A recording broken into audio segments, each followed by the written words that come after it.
नवे विधानसभेन सरकार येवच्या पयलीं म्युनिसिपालिटीचे इलेक्शन घेवप ना अशेंच खंय तरी सरकारचेर थारला।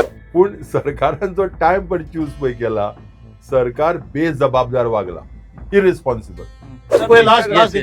मागे फाल्यां जर ते इलेक्शनाचे मिशीन आहली तेजेर चर्चा जातली, सेट केल्या म्हणून बरें जालें, बॅलेट आशिल्ली म्हणून। सरकार तेंचोच येतलो, तांकां काय भिवपाची गरजूच ना, तेंचो लिडरूच सांगता भिवपाची गरज ना म्हणून। सो सुशेगाद घेया। आम्ही आता भुरग्यांक सांगताले पळय तिमलो सर की 5 वर्सांनी इलेक्शन जाता म्हणून भुरग्यांक सांगपाचें कितें, फोंडेचे इलेक्शनच जालें ना, आता हे 5 वर्सांनी जायना, थंय कोणाकडे विचार बरें ना ना आता हो या तेका तिबल्याक बाब विचारना, निलेश बाबाच्या ह्या मुद्द्याक हांव मातूय सहमत ना। किती फरक पडटा, अरे तुझे पळय, अरे बघा हांव डायरेक्ट उलयता बरें, किती फरक पडटा इलेक्शन जावन जाल्यार काय फरक पडटा तशें न्ही, किती फरक पडटा। जी गोष्टी जर सारक्यो जावन जर इलेक्शन डिक्लेअर करून जर तो कॅन्डिडेट डिक्लेअर जाता आणि मागीर निवडून येता, ताका 5 वर्सां मेवता।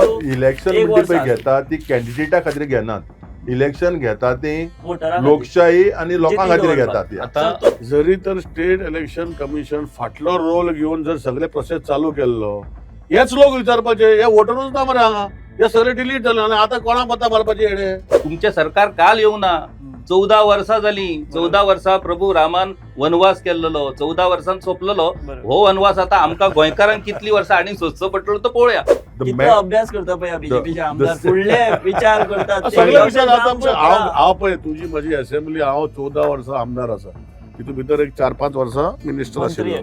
14 वर्सां ते आमदार आसात, कित्याक जावं आमदार? आमदाराची गरज ना न्हू, गव्हर्नर राष्ट्रपती राजवटी चालपाक शकता, तशें नासता। आमकां एक आमचो हक्काचो प्रतिनिधी जावं पडटा आमचे विशय मांडपाक।